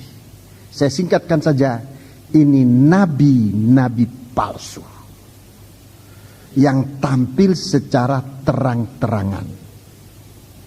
Nabi-nabi palsu secara terang-terangan. Dan ini sungguh banyak memusingkan. Sekarang mungkin ada, tapi di sekitar tahun 70-an, 80-an, ini semacam ini hebat sekali. Waktu itu saya ada tidak di Surabaya, tapi di luar Pulau Jawa. Saya melayani Tuhan di sana dan menghadapi yang semacam ini. Nubuat-nubuat palsu, segala sesuatu. Saudara-saudaraku, sampai kalau ada kuda yang hilang datang kepada nabi itu, tanya, di mana kudaku yang hilang? Nanti nabi itu berdoa, oh kudamu ada di kebun si Anu. Pergi, ada sungguhan di sana. Dan orang banyak percaya, waduh, di gereja kita nggak ada yang gitu, katanya begitu. Sudah lama saya ikut gereja di sana, di sini, gereja itu, gereja ini, baik Protestan, Pantekosta, apa saja, nggak ada semacam ini. Kuda yang hilang dia bisa tahu. Nah, berdoa, coba berdoa. Apa yang akan terjadi? Dia berdoa. Oh, nanti datang seorang tua bawa kelapa 2 biji. Haleluya, amin. Amin, datang orang tua bawa kelapa 2 biji. Heran, doa orang ini didengar. Dan begitu sangat menguasai. Gereja-gereja pada kacau pada waktu itu. Di satu waktu ada suatu kebangunan rohani. Saudara-saudaraku, suatu kebangunan rohani. Kemudian sementara berkhotbah disuruh turun. Ada seorang pendeta suruh berkhotbah. Sementara Allah turun, sebab seorang nabi ini dia bernubuat, hei hambaku, bukan kamu yang akan beracara. Dia suruh orang lain. Orang lain itu ikut naik khotbah, ndak karu-karuan dia ndak persiapan. Engkau harus menerangkan kitab Esther pasal yang pertama, dia terangkan ndak karu-karuan. Turun berkhotbah, bernubuat lagi ini. Aku tidak puas sebab engkau belum menjelaskan pasal sekian. Naik lagi khotbah lagi. Coba bayangkan kalau kebaktian sudah semacam itu. Itu dulu, tapi sekarang agak turun. Saya tidak tahu lagi apa masih di sana sini, mungkin masih ada semacam ini. Kita hati-hati, saudara. Kalau ada seorang nabi atau pemimpi, dia bicara dan itu memang terjadi, tetapi kemudian dia mengajak. Nah, ini tugasnya. Segala sesuatu dia lakukan untuk menarik perhatian, lalu mengajak, tinggalkan Tuhanmu yang selama ini kamu ikuti. Tinggalkan Tuhanmu, mari kita ikut Allah yang kamu nggak tahu. Jangan kamu ikut itu. Saudara-saudaraku, di era tahun 60, 70 sampai 80 ini hebat sekali semacam ini. Di kota-kota, saya dengar di Jakarta luar biasa pada waktu itu. Orang pada berduyun-duyun. Di sana sini terbentuk segala macam. Dan saudara-saudaraku, gereja Tuhan benar-benar terpukul. Pendetamu tidak bisa berdoa seperti nabi itu. Kalau ada barang hilang dia tidak tahu di mana, tapi itu nabi itu bisa. Pendeta itu sudah hampir sama dengan, dijadikan sama dengan dukun. Mau disamakan, dibanding-bandingkan. Nah, ini praktek dari ekor yang merusakkan kesetiaanmu kepada Tuhan. Rasul Paulus dalam 2 Korintus pasal 11 ayat yang ketiga, dia katakan ini tragedi yang pernah terjadi di Taman Eden, di mana Hawa dan Adam rusak kesetiaannya kepada Tuhan. Ini munculnya setan sekarang menggunakan ujung ekor itu, nabi-nabi palsu. Dalam Wahyu pasal yang kedua, tolong dibaca. Wahyu pasal yang kedua ini salah satu contoh. Banyak contoh, tapi Wahyu pasal 2 ini salah satu contoh yang harus kita ketahui. Ini praktik dari ekor ular naga itu yang dialami setiap hari. Wahyu pasal yang kedua. Kitab Wahyu pasal yang kedua. Ini saudaraku sampai mengetahui rahasia setan yang dalam-dalam. Dan ini yang ditonjol-tonjolkan. Sedikit waktu saudara-saudaraku, orang Kristen digegerkan dengan cerita api neraka. Banyak anak Tuhan gemetar. Ada seorang ibu tua. Bro, saya ketakutan. Takut apa? Saya baca buku ini. Buku neraka. Saya bilang, kalau sudah takut neraka, apa sudah selamat? Kalau sudah membaca itu lalu takut neraka, apa sudah selamat? Dari mana keselamatan? Kok tidak baca Alkitab? Alkitab itu membuat kita takut kepada Tuhan. Untuk percaya kepada Dia, ada jalan keselamatan. Tapi buku neraka itu saya tidak lihat jalan keselamatannya di mana. Orang bisa takut, bisa saja takut, memang penglihatannya itu begitu hebat. Itu penglihatan tentang neraka. Mungkin saja itu betul, tetapi saya mau tanya jalan keselamatannya di mana? Kan dia tidak menceritakan tentang jalan keselamatan. Manusia hanya tak sampai kepada ketakutan. Ditakut-takuti. Kita perhatikan. Mari kita baca Wahyu 2. Ayat yang ke-20.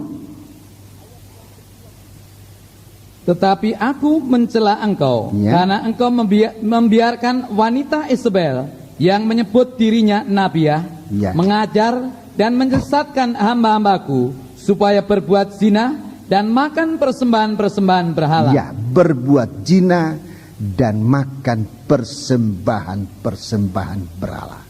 Ini nabi palsu. Coba saudara perhatikan di sini, yang menjadi incaran yang paling hebat adalah seorang hamba Tuhan, rekan-rekan hamba Tuhan ini. Apalagi gembala. Sebab kalau gembala ini sempat dikuasai oleh pengajaran yang sesat itu, dan dia mengajarkan kepada sidang jemaat, seluruh sidang jemaat itu akan binasa. Sebab ikut pengajaran yang sesat. Jadi setan berhasil betul dengan ajarannya itu. Di sini Nabiya yang namanya Isabel mengajar hamba-hamba Tuhan. Kalau satu hamba Tuhan, dia punya anggota sidang jemaat 10 orang saja.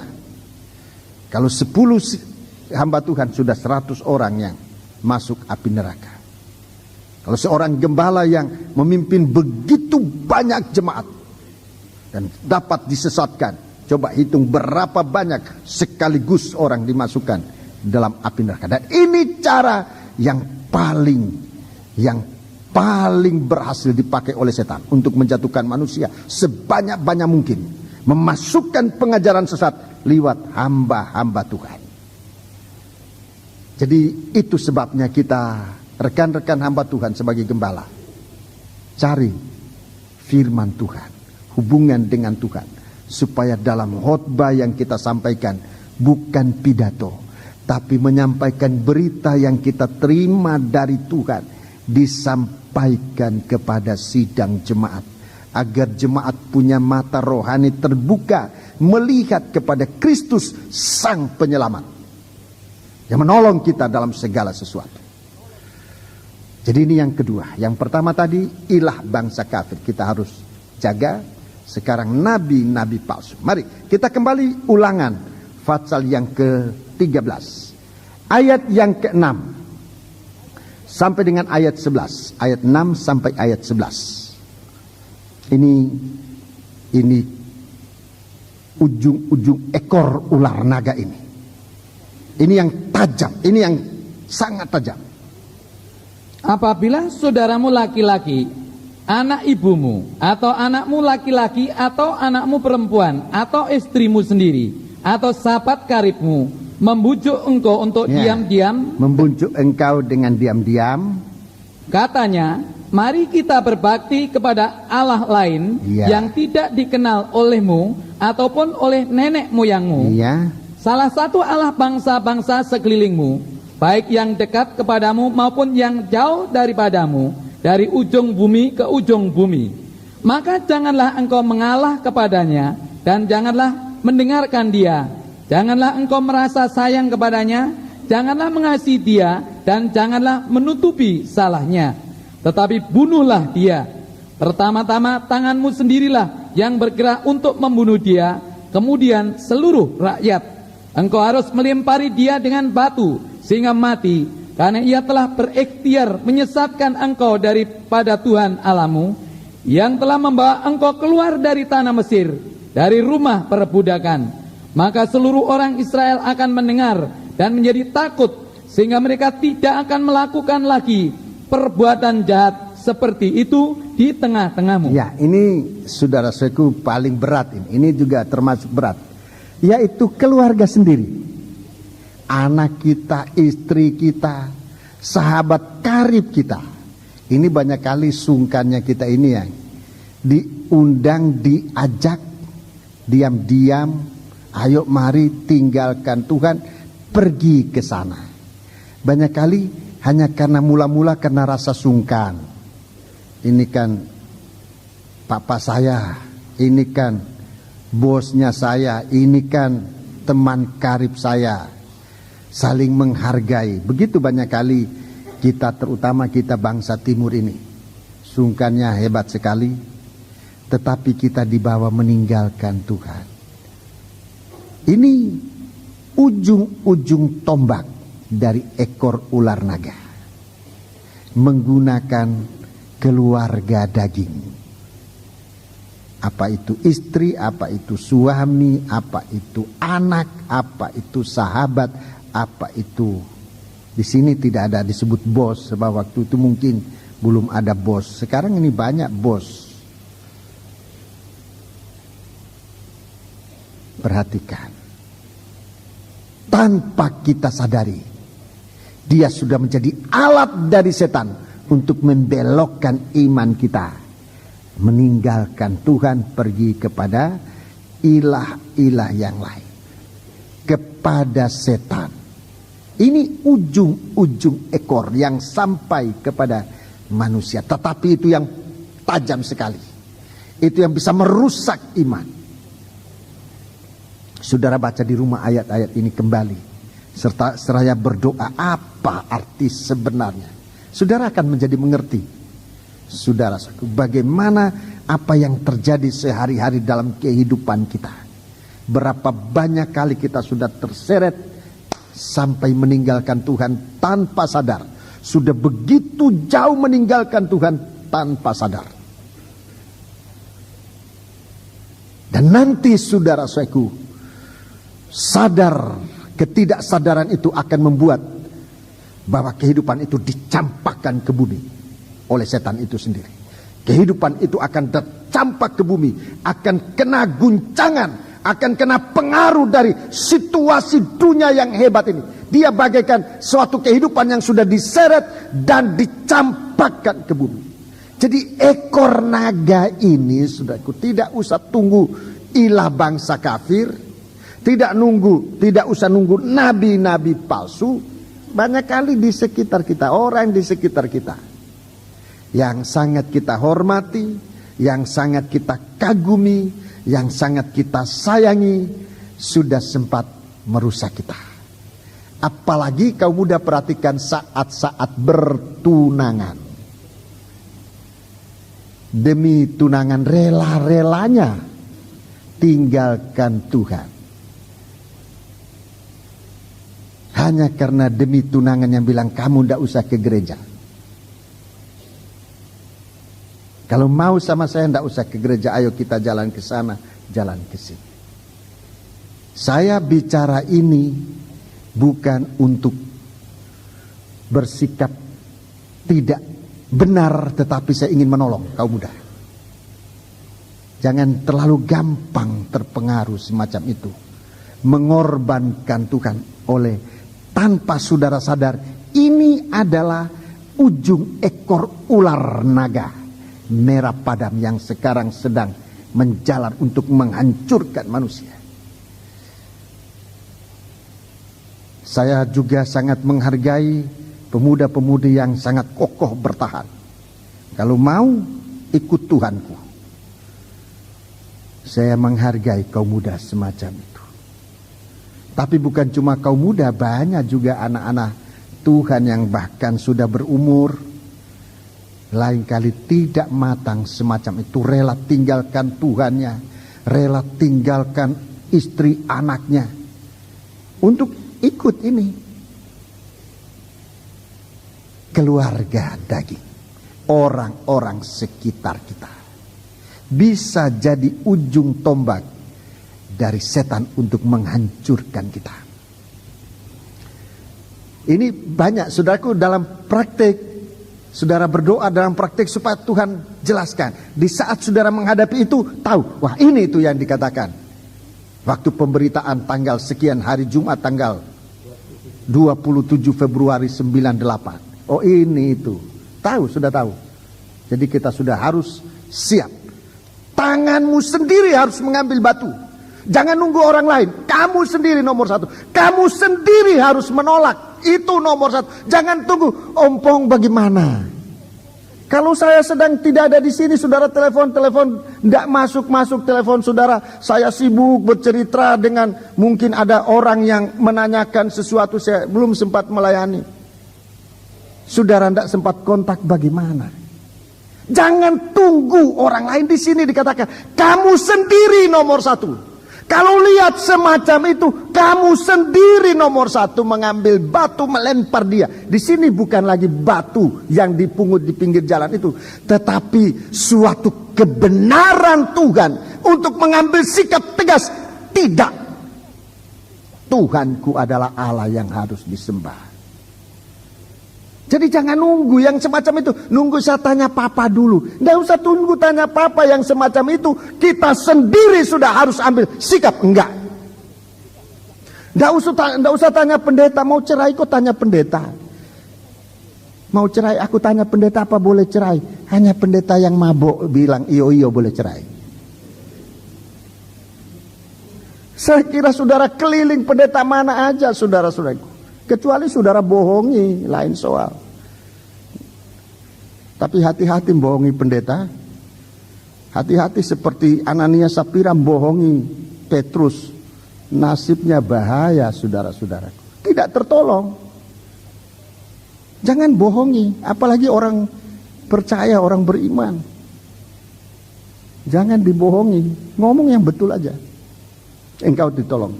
Kalau salah pun engkau ditolong. Ya, ini yang pertama. Ini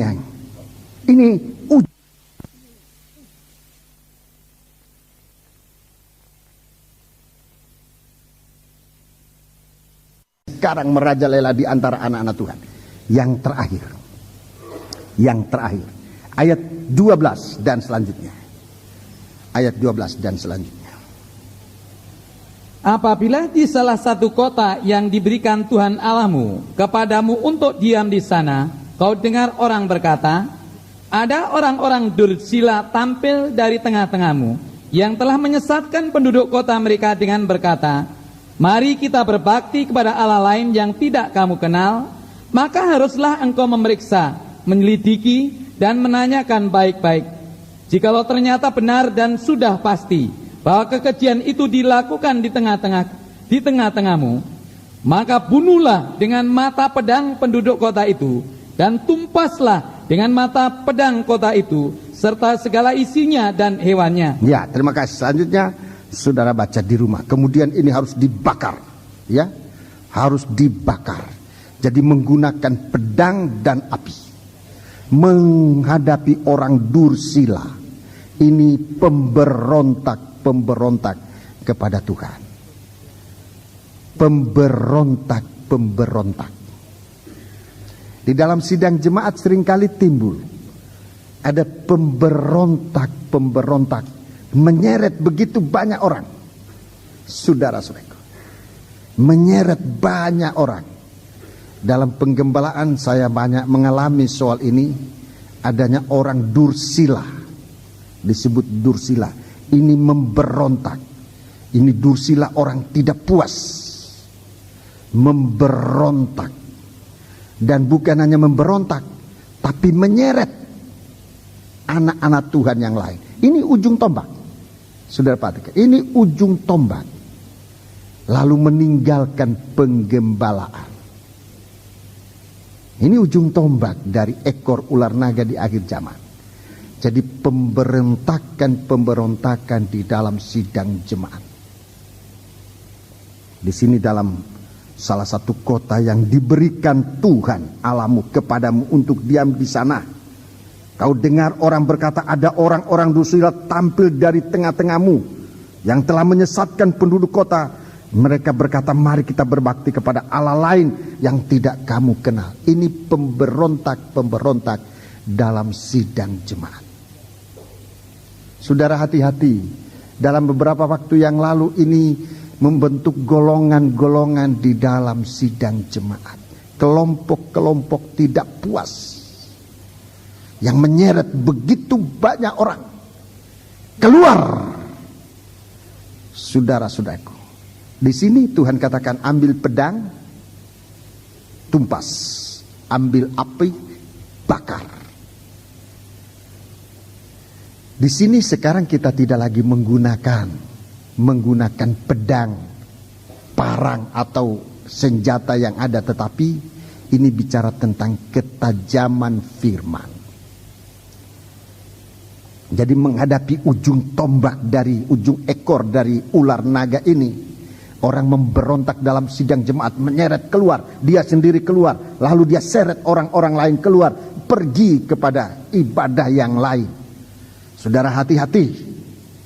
Hati-hati saudara-saudaraku, hati-hati. Jangan gampang tergoda. Jangan gampang terpengaruh. Kita sedang dalam pembentukan tubuh Kristus. Kita berjaga masing-masing agar jangan jadi sandungan. Tapi kita jaga saudara-saudaraku, jangan pemberontakan yang terjadi lalu ikut-ikutan.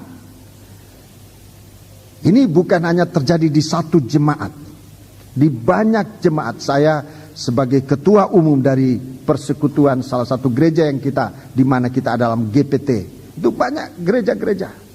Nanti terjadi pemberontak, laporkan dia punya pendeta, malah minta pendetanya harus diganti.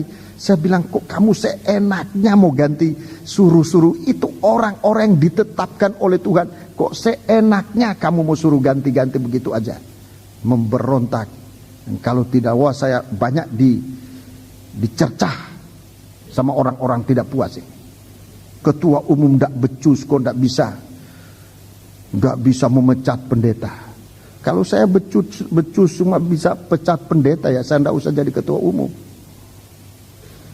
Hanya untuk bisa memecat, tidak punya kewibawaan, karena tidak bisa memecat pendeta.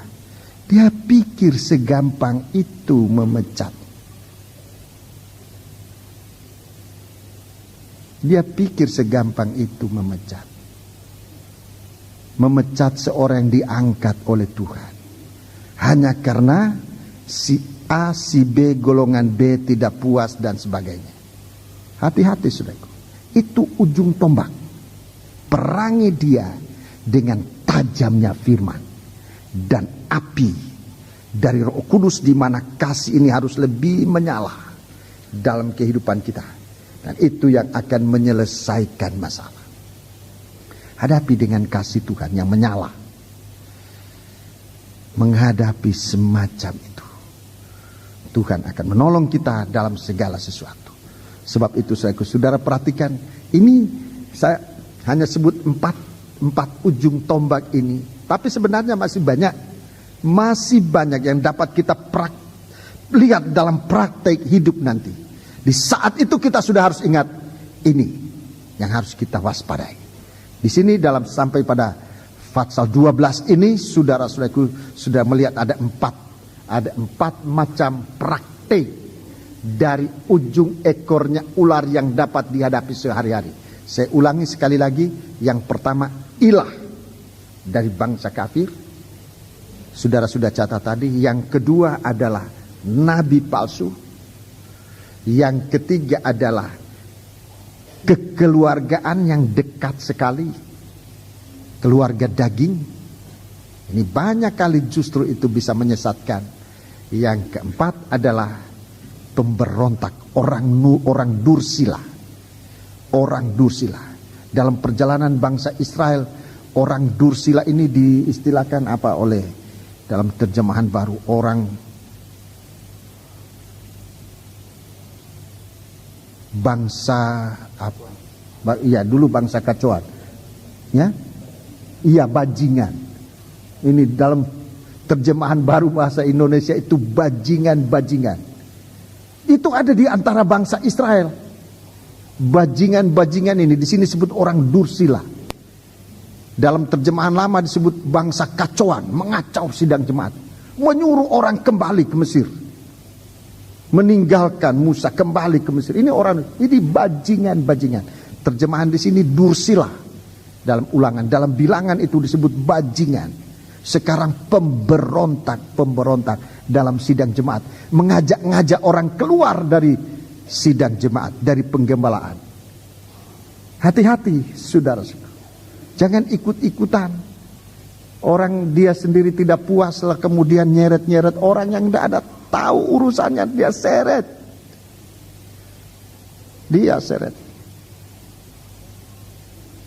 Dan menghadapi semacam ini, sudah rekan-rekan hamba Tuhan, pegang pedang firman, pegang api. Saudara baca di rumah nanti, di situ ada api, seluruh jarahan.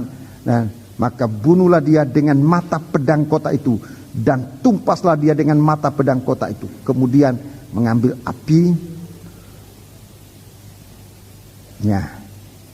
untuk membakar, supaya kehidupan kita ini bebas dari bajingan-bajingan ini. Ini biasanya orang tidak puas, biasanya orang iri hati, tidak puas, iri hati dan sebagainya. Ada banyak sebab-sebabnya. Tapi ini adalah sesuatu yang merusak. Dan kalau kita menghadapi semacam ini, biar kita tahu apa yang harus kita lakukan. Jangan kita yang sudah menjadi orang pilihan Tuhan, bintang-bintang ini bisa terseret. Memang dalam Filipi pasal 2 dikatakan, kalau kita sempat menjadi bintang-bintang, berpegang pada firman kehidupan. Itu harus pegangan dari bintang. Filipi 2 ayat 16 dikatakan, kalau kita menjadi bintang itu, supaya teguh berpegang pada firman kehidupan. Itu tidak akan terseret, tidak akan jatuh. Jadi Tuhan memberikan kita kekuatan dalam menghadapi banyak masalah. Tuhan memberikan kita pertolongan. Puji Tuhan, kita akan menggunakan perjamuan suci. Haleluya. Mari kita segera bangkit berdiri.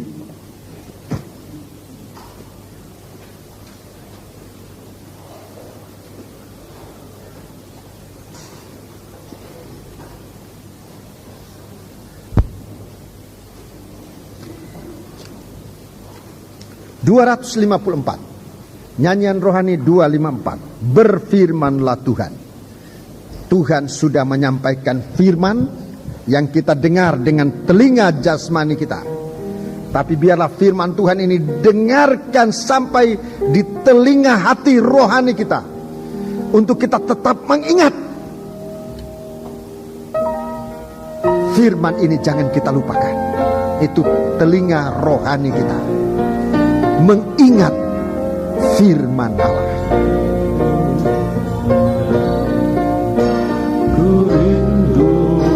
Pelayan perjamuan suci segera tampil ke depan.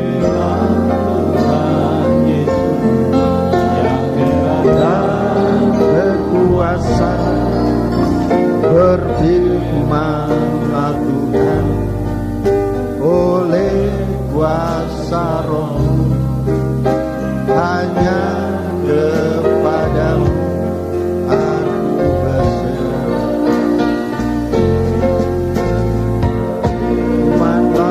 Berfirmanlah Tuhan, Roh urapi hamba-Mu.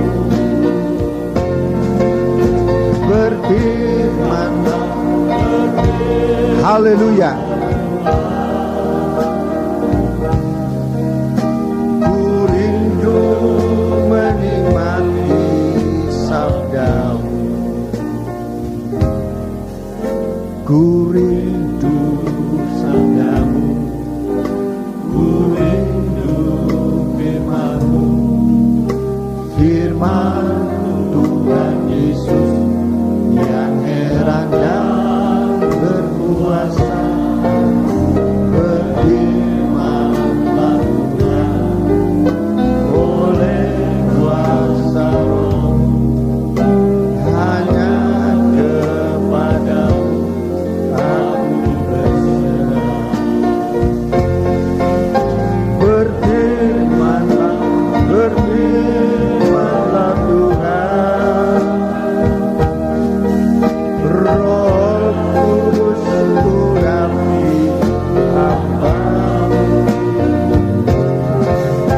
Berfirmanlah, berfirmanlah Tuhan, ku rindu. Kur sambil tundukkan kepala.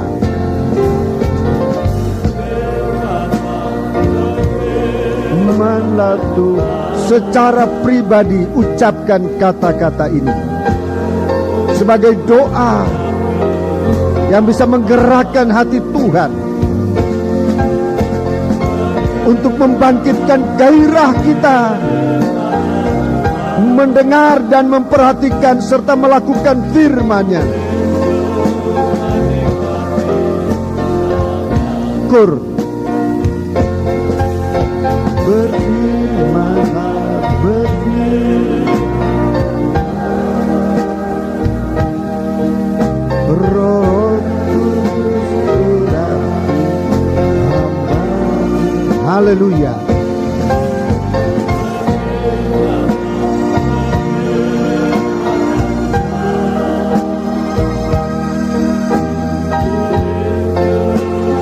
Hanya pelayan perjamuan suci melakukan sidang jemaat dengan ukur.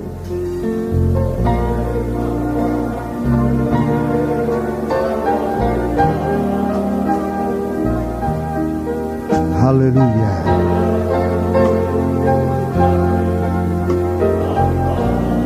Biar ada kerinduan dari kita mendengarkan firman secara pribadi.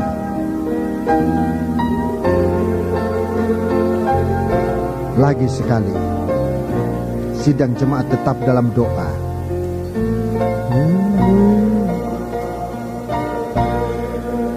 Saya sudah berhenti berkata-kata kepada saudara, tapi sekarang Roh El Kudus berbicara langsung di hati saudara.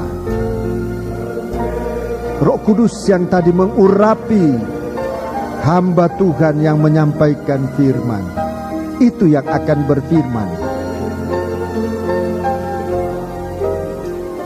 Lagi sekali, kur.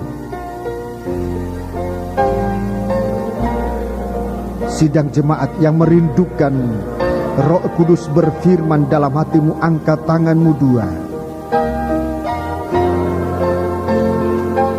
Sementara para pelayan memohon ini untuk kita semua. Roh Kudus akan bicara kepada kita hari-hari ini, memberikan kita pengertian. Haleluya. Lagi kor, sekali lagi.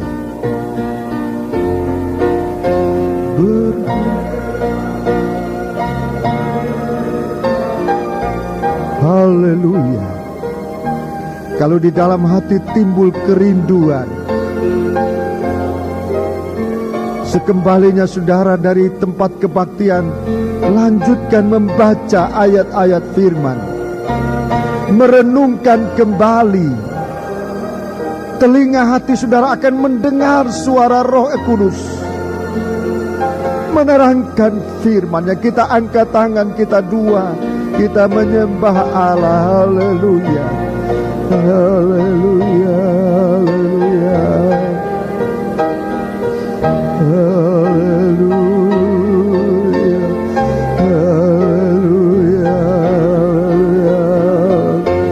Haleluya.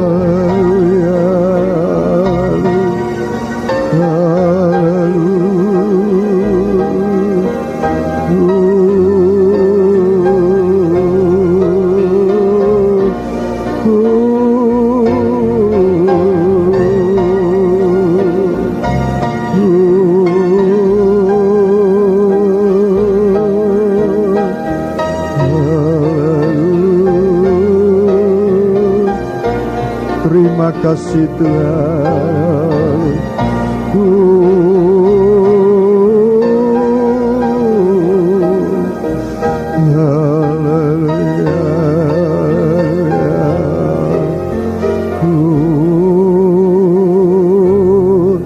Terima kasih Tuhan, terima kasih. Tanamkan kerinduan ini lebih dalam hati kami, dalam kerinduan kami untuk senantiasa mendengarkan firman-Mu, untuk mengerti rencana-Mu dalam kami semua. Terima kasih Bapa, turunkan tangan. Terima kasih, ampuni kekurangan kesalahan kami, dan biarkan kami hidup hanya bagi Engkau. Terima kasih, saatnya kami akan menerima tubuh dan darah-Mu Tuhan. Setelah Engkau mengampuni salah dosa kami, layakkan kami menerima berkat dari perjamuan suci ini. Sekarang Tuhan, berkatilah perhimpunan kami ini di dalam nama Tuhan Yesus Kristus. Haleluya. Amin. Sementara kita melakukan nyanyian ini, kita akan dilayani dengan perjamuan suci.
Saudara-saudara yang ada di luar yang sudah dilayani, silakan masuk ke dalam.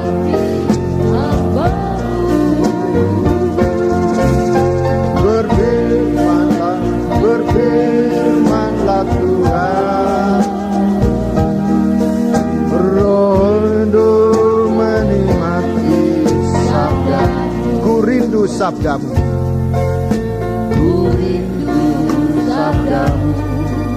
Ku rindu firman-Mu, firman Tuhan Yesus yang benar dan berkuasa.